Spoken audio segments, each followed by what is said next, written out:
All right, so this section or this chapter is on the skeletal system, and this video will cover the initial part of the chapter, and then the second part will cover actual anatomy or actual bones of the skeletal system. We'll talk about a little bit of anatomy today, but primarily this part will be mostly physiology and not specific bones. Okay. So, as with all systems, we kind of start with what the purpose of the system is. And when we say skeletal system, first off, we're talking about bones, of course, but it also includes the cartilage that's with between our bones, or also we have cartilage that helps to make up bones. A lot of connective tissue that helps to support our bones.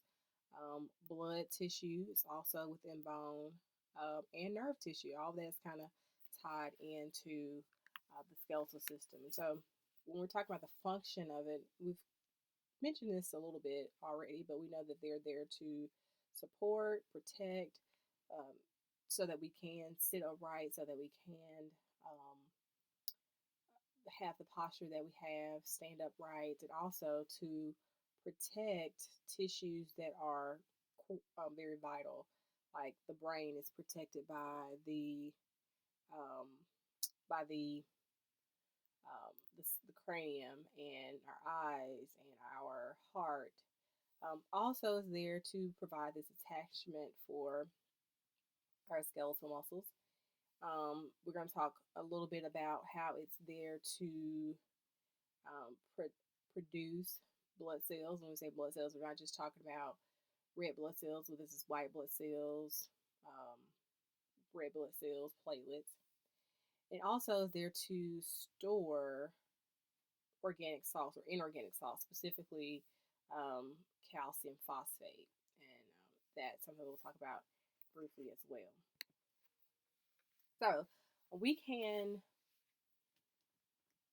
kind of categorize bones via their shape, also kind of their structure. We'll talk about that as well. They have many similarities, and they have many things or many ways that they are different. And we'll talk about the differences and similarities of bones over the next few slides.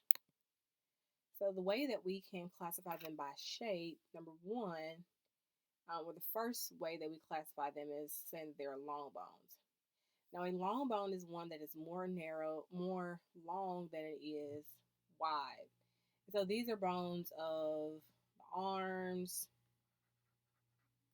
the legs, um, also we found long bones in our hands and our feet. And when I say hands and feet, I'm not talking about the wrist, but of the phalanges and metacarpals. Those are also considered long bones. They also going to have what we call an expanded end. This is the epiphyses. We'll talk about that later, but they all are going to have these expanded ends to them. Um, we also have short bones. Short bones are more circular or cube-like in length or in size. This will be those of the wrist, those of the ankle, also the patella. So E is considered to be a short bone. Okay. And then we have our flat bones, and our flat bones look somewhat flat. They're going to have a bit of a curve to them for some of them, but these will be the bones of the cranium. And so C is a flat bone. Also, the sternum is considered a flat bone. Um, so those will be, some of the flat bones of the body. And then we have our irregular bones. Irregular bones are, when I say kind of like a catch-all group, it's not long, it's not short, it's not flat.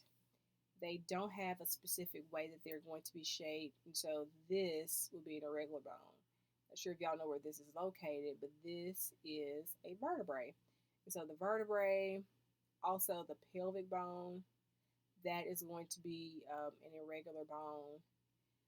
Many of the facial bones, and I circled when when I was talking about flat bones.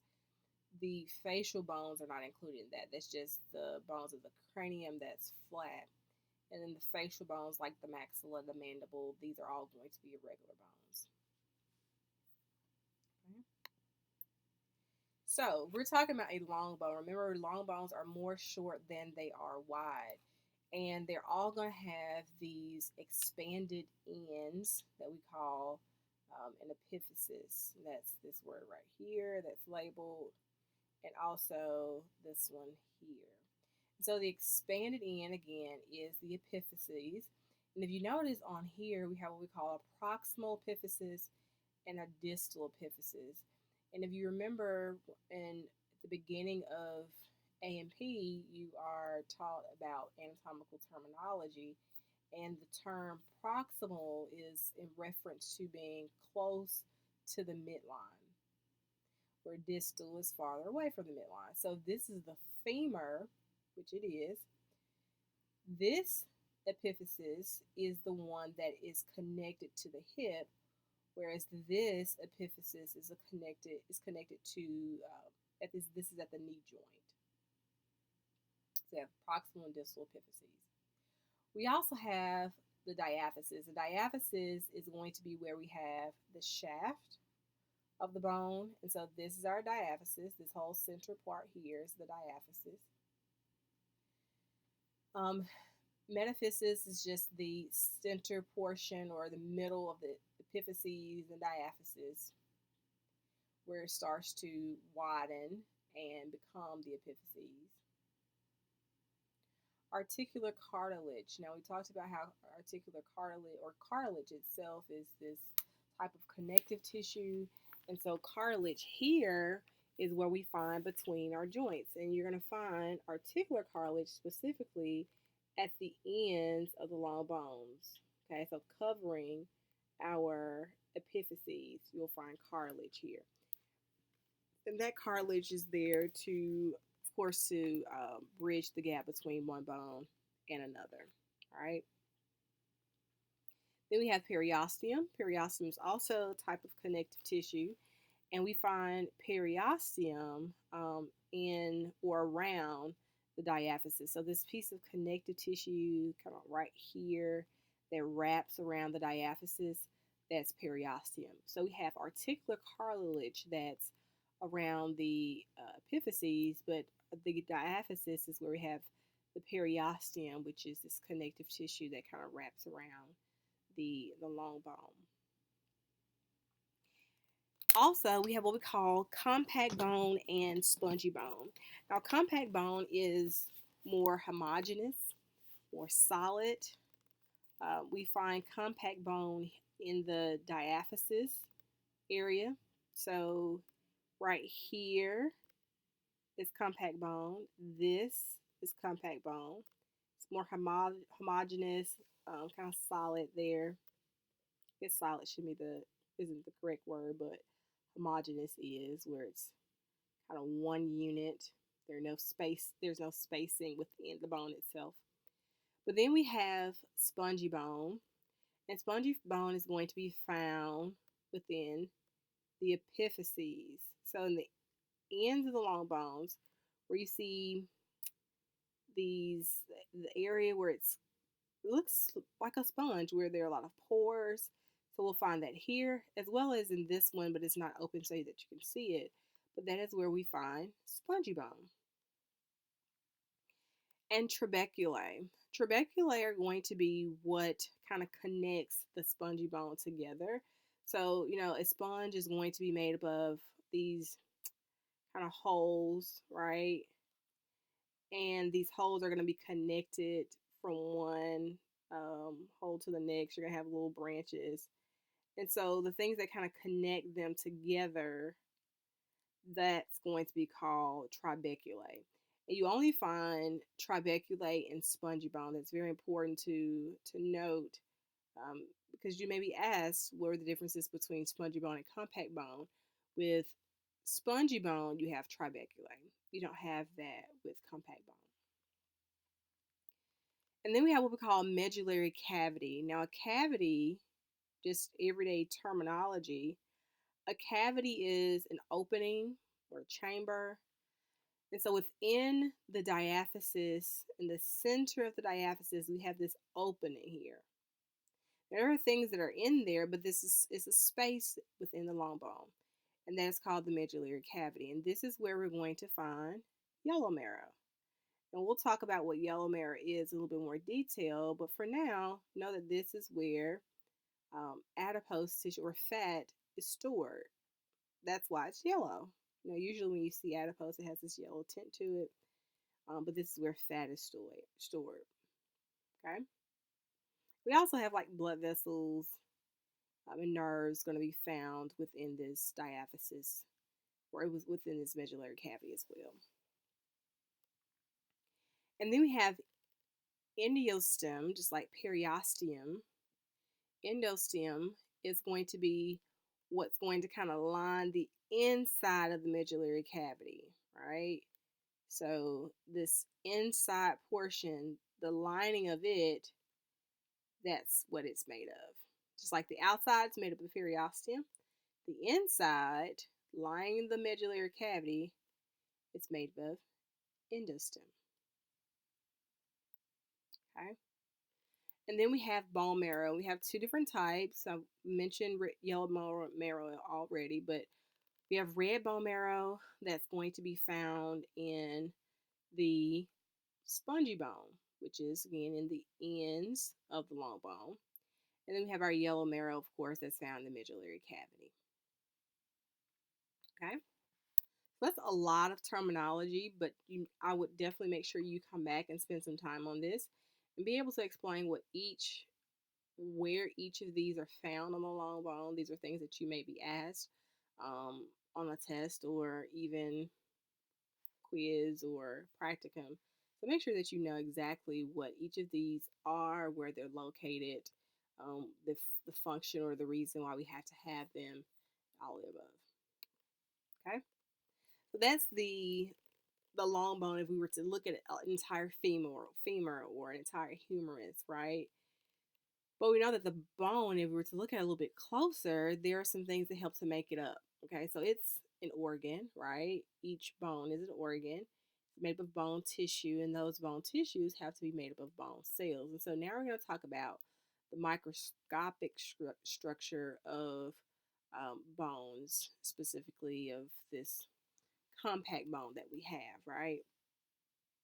So the word or sites, anytime you see sites, we've mentioned this before. Sites means cell, right? So osteo is in reference to bone. So these are bone cells. So these are the cells that help to make a bone tissue and then help to in turn make up bone. We've kind of mentioned these before when we were going over types of connective tissue, but these cells are found in chambers called lacunae. And that's what this picture is showing. This kind of orange structure here, this is the actual cell. And it's found in this hollow chamber called lacunae. Okay, so we have, again, this may not turn out well, but these are the chambers that we have. These are the lacunae.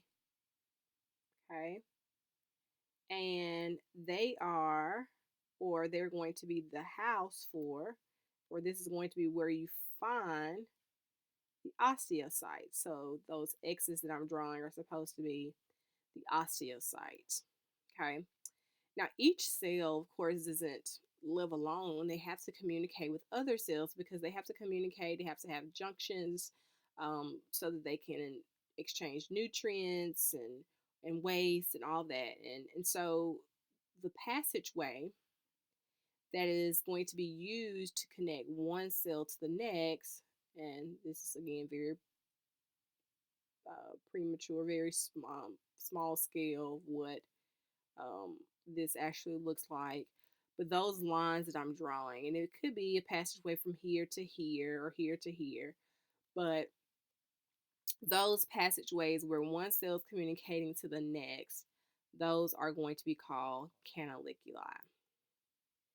So we have cells, the osteocytes, inside of chambers called lacunae, which are here. And each cell inside the lacunae communicates with each other via passageways called canaliculi. And that bone matrix is going to be made up of, remember we talked about the types of fibers that help to make up connective tissue. Collagen fibers, extremely, extremely tough, right? And also those inorganic salts. And those inorganic salts are going to be made up of calcium. And this is what's going to be responsible for making, having the hardness of bones. The collagen is what kind of gives us a bit of give. Okay. So, mentioned this before a little bit already, but we have two different types of bone. In addition to the shapes, we have our compact bone, and we have our spongy bone. Okay, compact bone, like I said, is more of this homogeneous type of material. This is what you see here around the outside. Okay, or even if we're looking at a flat bone, this part that's on the outside that's kind of sandwiching spongy bone, that is going to be compact bone. Okay, compact bone is going to have osteons. And an osteon is those bone units. I'm going to go back to the previous slide. So we're looking at this. We have several, if you remember, we were talking about how bones are kind of organized. So we have one layer of bone here, we have another layer of bone here, and this entire unit is what we call an osteon, and that's what this slide is in reference to, is a bone unit. And that entire bone unit is helped to make up compact bones. Okay, so these are going to be very strong, very solid, very homogeneous compact bone. Okay, and then we have our spongy bone, not made up of osteons, but they're going to have trabeculae. Okay, and that's those pieces that are kind of being pieced together from one area to the next. Now it still has osteocytes, but it doesn't have the homogeneous osteon formation as in compact bone. They're going to be a little bit more flexible, not as rigid and as tough, but it will still have, characteristics of a bone. Okay, so going a little bit more detail with our compact bone, I'm going to go back to draw another picture very similar to what I drew on the previous slide. And hopefully as you're drawing them, you can kind of remember what I said these structures represent. So these spaces that I'm drawing, these are the lacunae. And what's found in each lacunae? Hopefully we're thinking osteocytes. And so these osteocytes are found in lacunae, and they are arranged in layers. And so we have one layer, and we have another layer. Again, very small scale of what's really going on, but this is just another layer around this. And again, in each lacunae, we have osteocytes.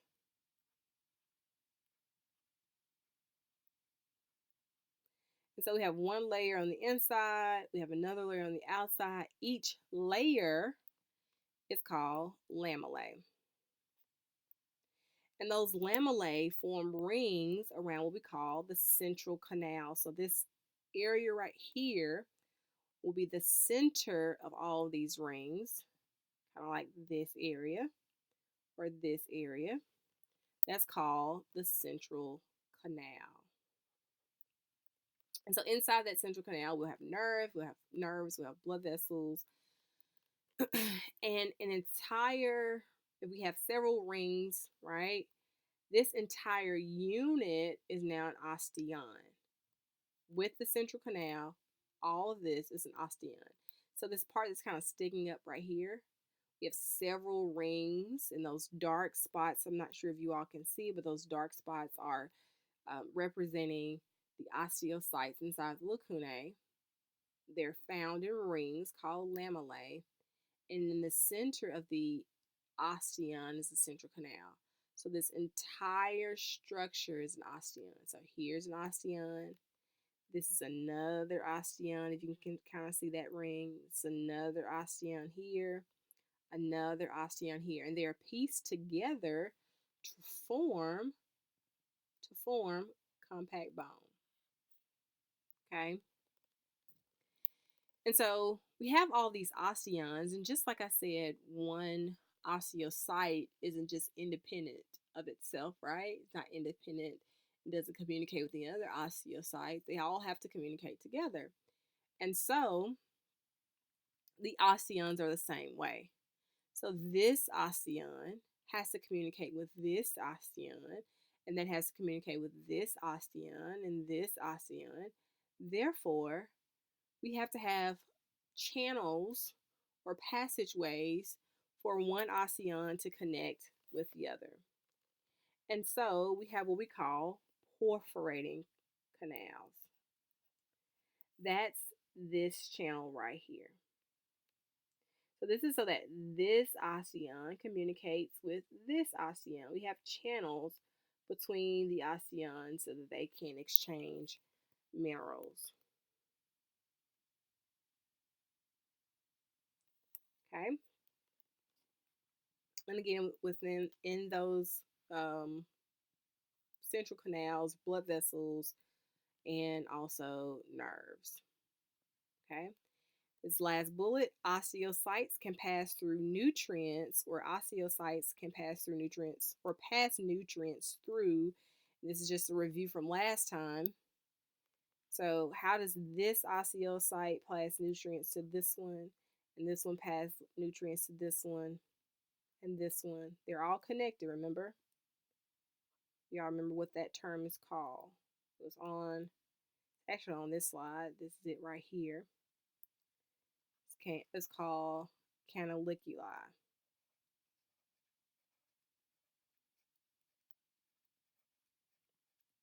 That's plural for canaliculus, which is on the slide, but I've just kind of written over it.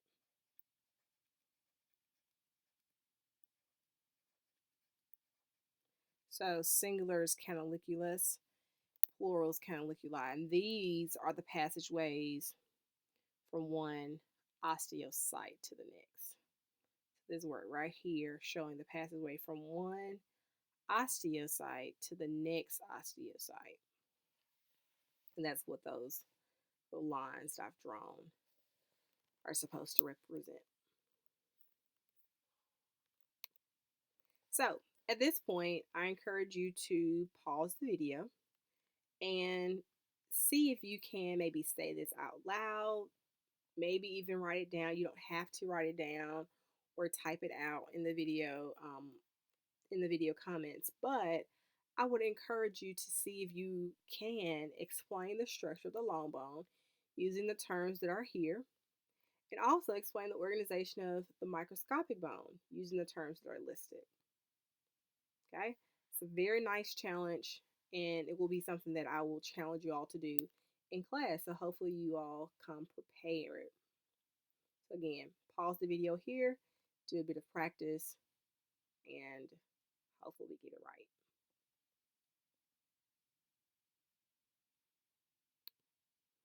So we're going to move on a little bit about, and talk a little bit about how bones grow.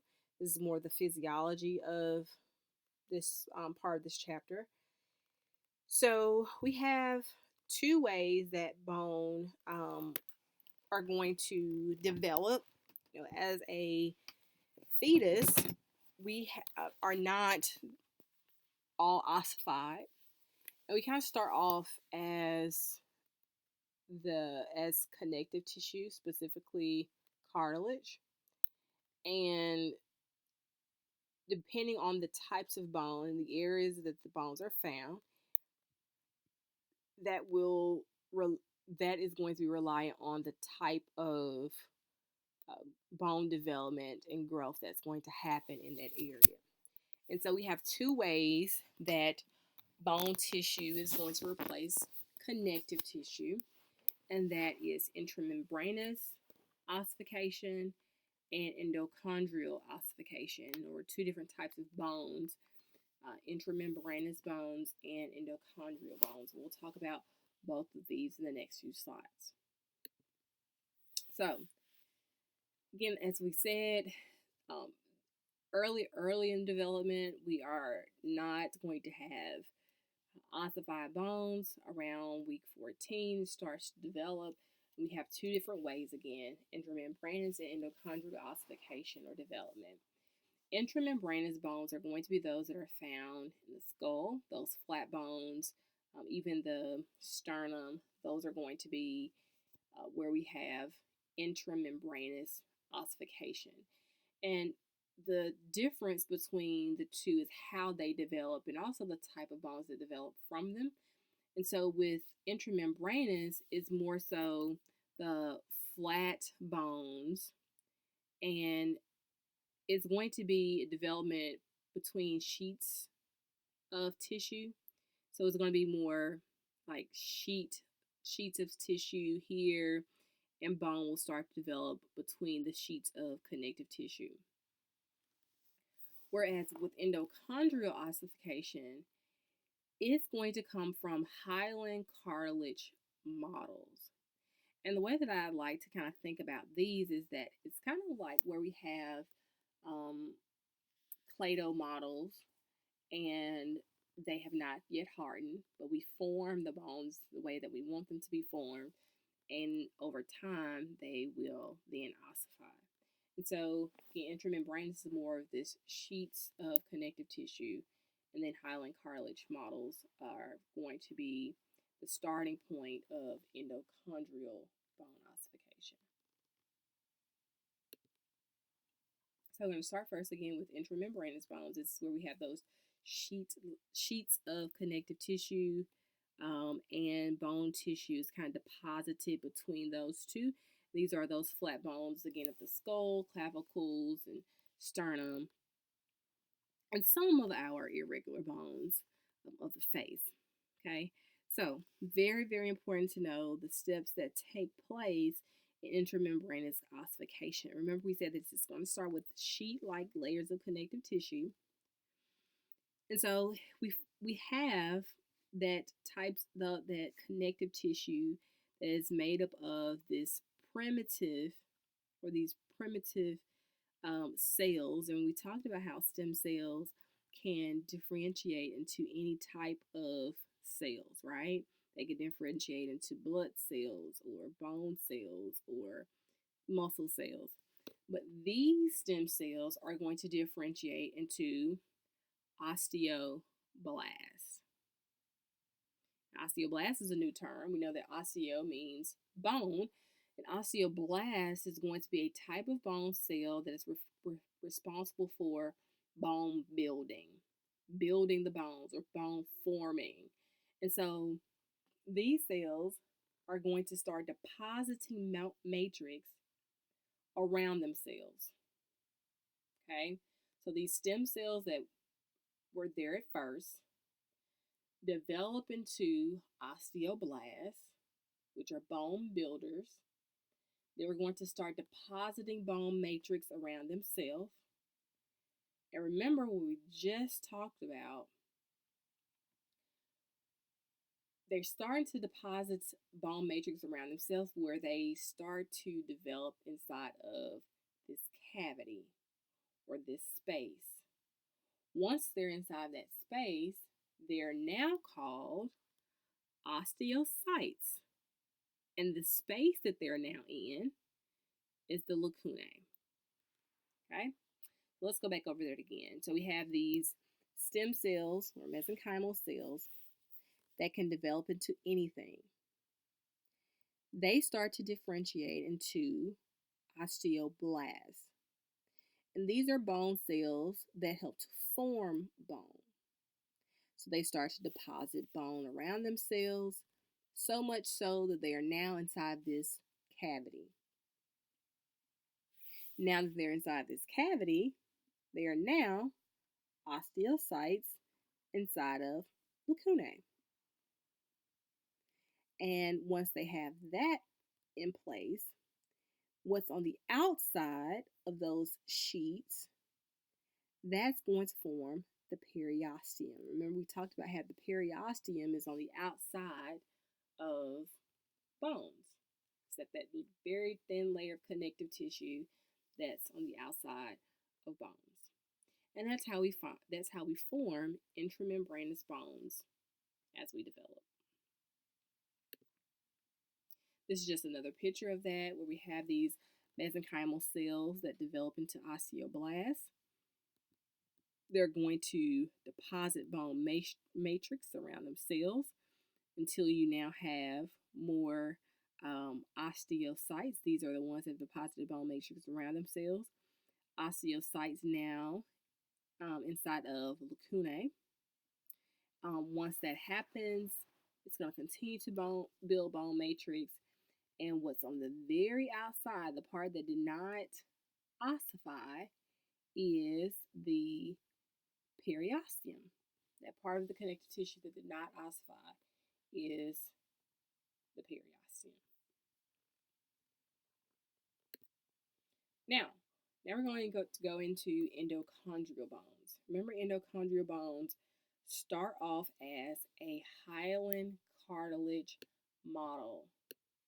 And these are going to be mostly our long bones, but we also have some of our irregular bones as well. Okay, so endochondral ossification. Again, we start off as this hyaline cartilage model. It's one of the primary differences between the two. One starts off with sheets of connective tissue or mesenchymal cells that then differentiate into something else. This starts off as hyaline cartilage model. Then cartilage, if you remember, cartilage is made up of cells called chondrocytes. Those chondrocytes are going to grow and grow. Once they grow, then they're going to start to form the lacunae that they're inside. That's going to grow as well, because remember, chondrocytes are also found inside of lacunae.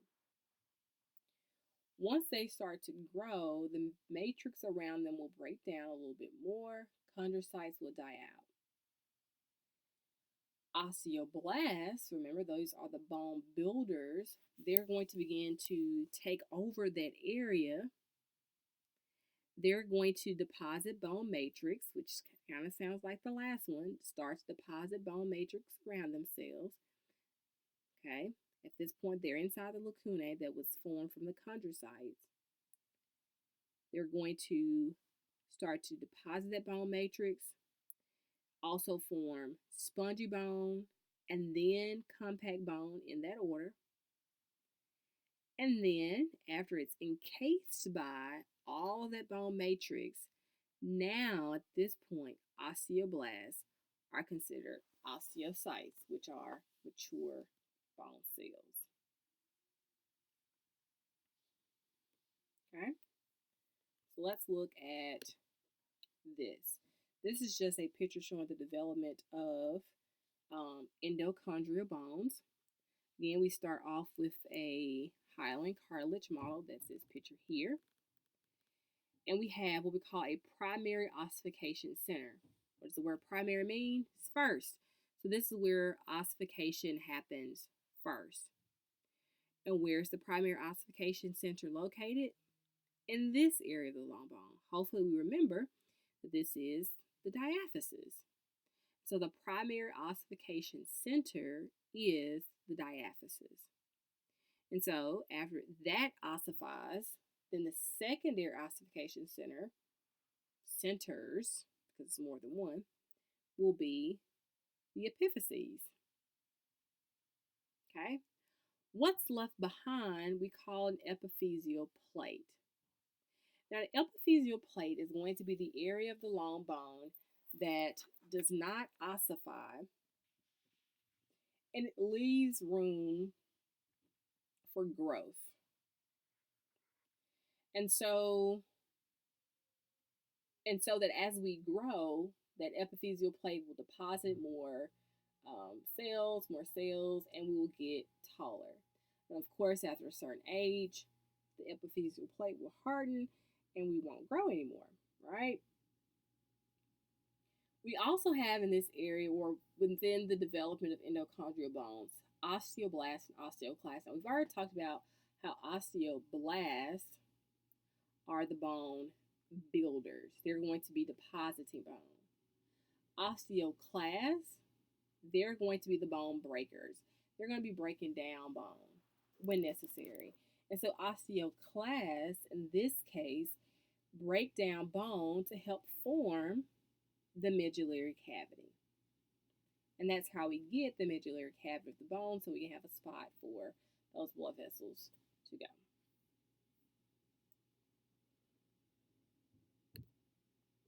So let's talk about the growth of the epiphyseal plate, or growth at the epiphyseal plate. Okay. So, like I said, as the long bone grows, we have the diaphysis and the epiphyses. In the middle of those two, we have the epiphyseal plate. Going back to look at this picture right here, epiphyseal plate, epiphyseal plate, between our diaphyses and the epiphyses. So we have a couple different regions. So the very first zone is called the zone of resting cartilage, and this is going to be the part that's closest to the epiphyses. Okay, so the part that's closest to the epiphyses. So this is going to be where cells are just, what it says, resting. They are not developing any new cells, they're just kind of resting.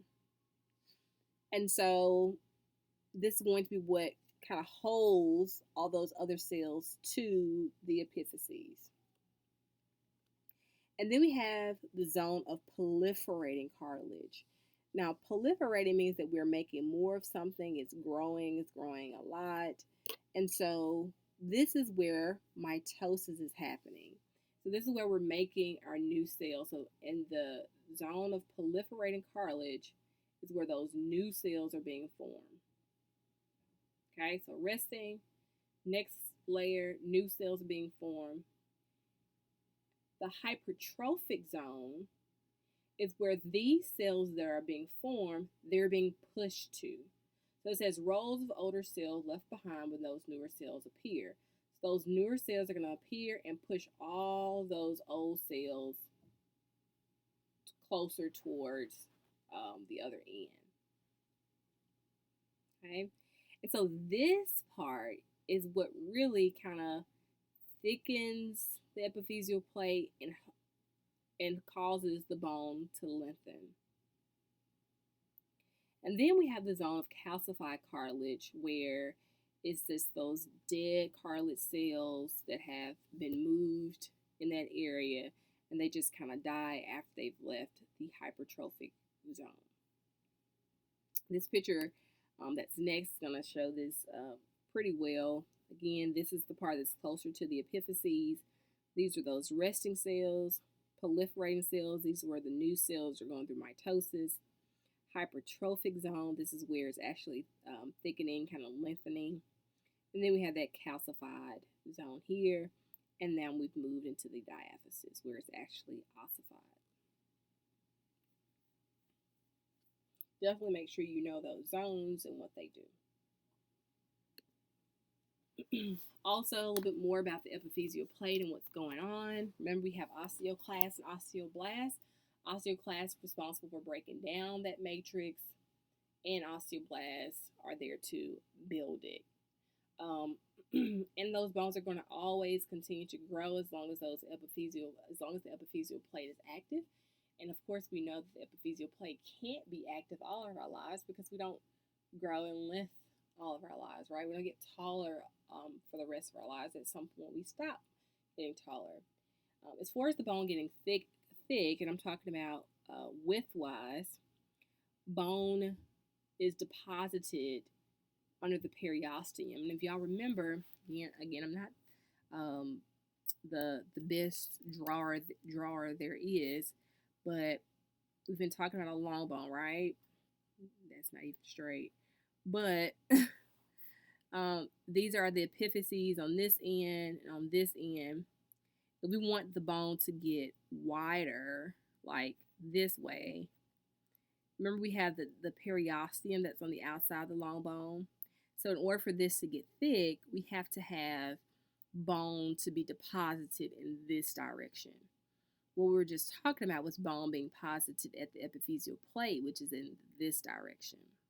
Okay, so that's just the same process, but it just has to happen under the periosteum for the bone to become thicker. And this is just an interesting slide just to know when different bones ossify. And I won't go through each of these, but we know that while we're in the womb, that's when it starts to happen, ossification in general. This is also telling us when the primary ossification centers have appeared and diaphyses have appeared. What I find interesting here, between the ages of 15 and 18, the bones of the upper limbs and scapulae have completely ossified. So our arms and legs are probably as long, not arms, it says upper limbs, have ossified and are going to be as long as they're going to be. And then that's for females, 15 to 18. 17 and 20 for guys. Bones of the lower limbs and hip bones are completely ossified for females, 16 to 21, and 18 to 23 for males. Okay, again, nearly all bones are completely ossified around 23, 25 years of age for females and males. Okay, so we've been talking about so much about how bones are broken down and how they are built.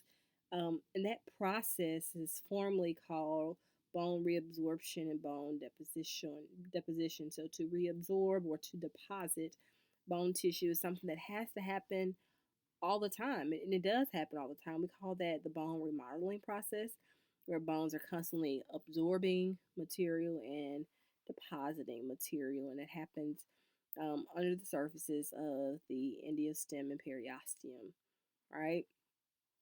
And so a lot of our skeletons constantly being replaced, and especially if we have some type of damage, it has to be replaced, right? And so to reabsorb bone, that's going to be those osteoclasts, and those are the bone breakers, remember?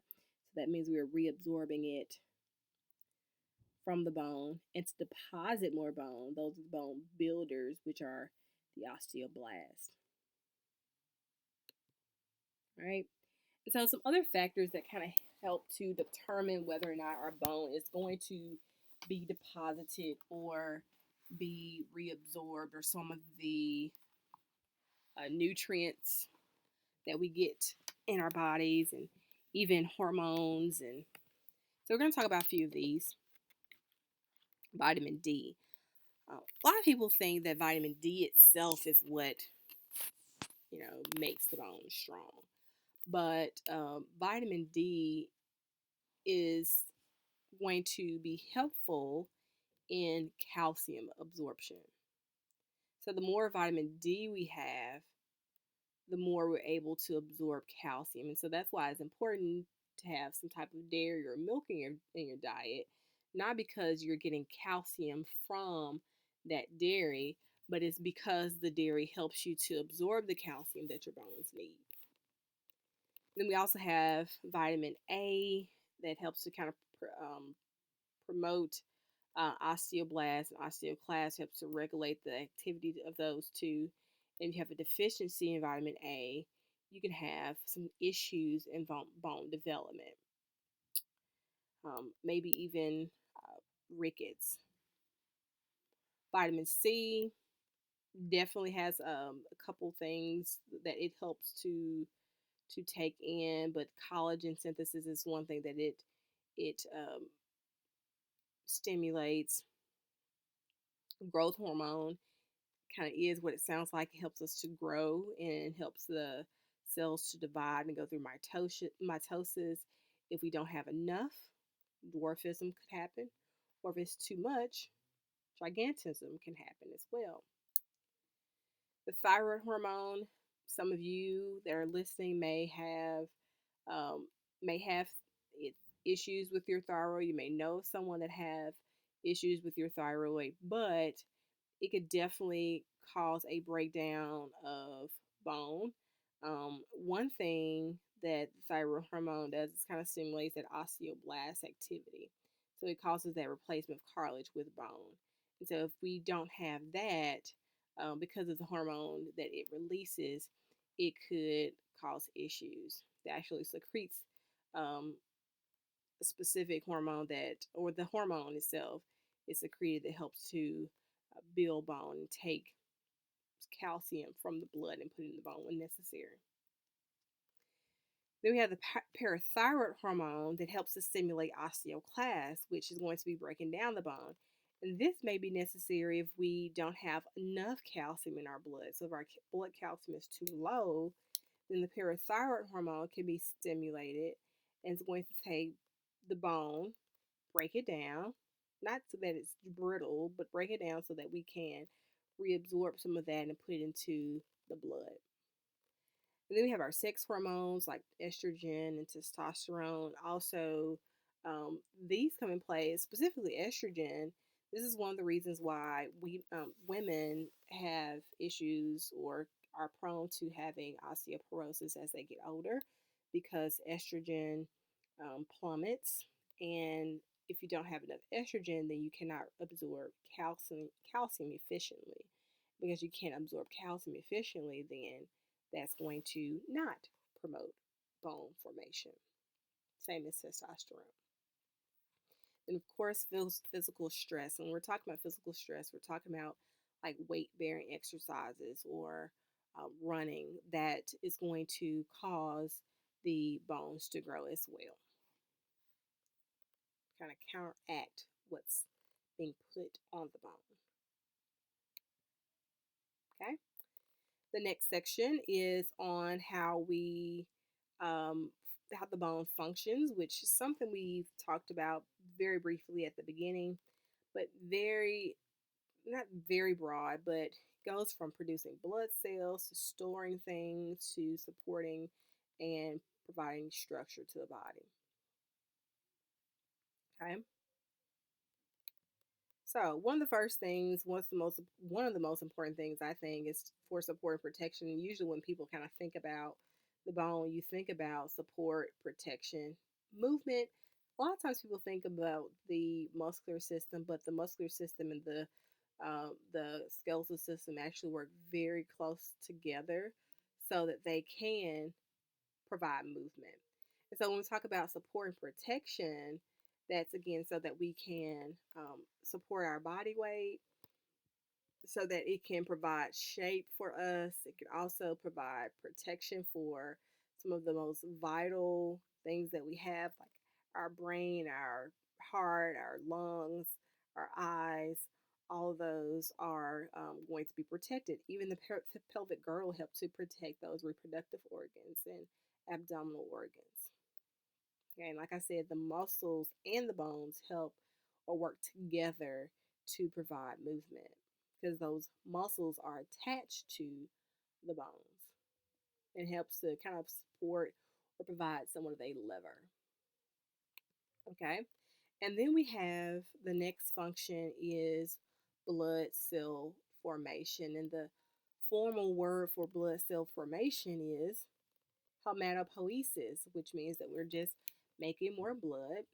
And I kind of made reference to this before. We talked about bone marrow, whereas yellow bone marrow is going to be responsible for storing fat. That's why we have this yellow color to it, right? And this is going to be found in the diaphysis of our long bone.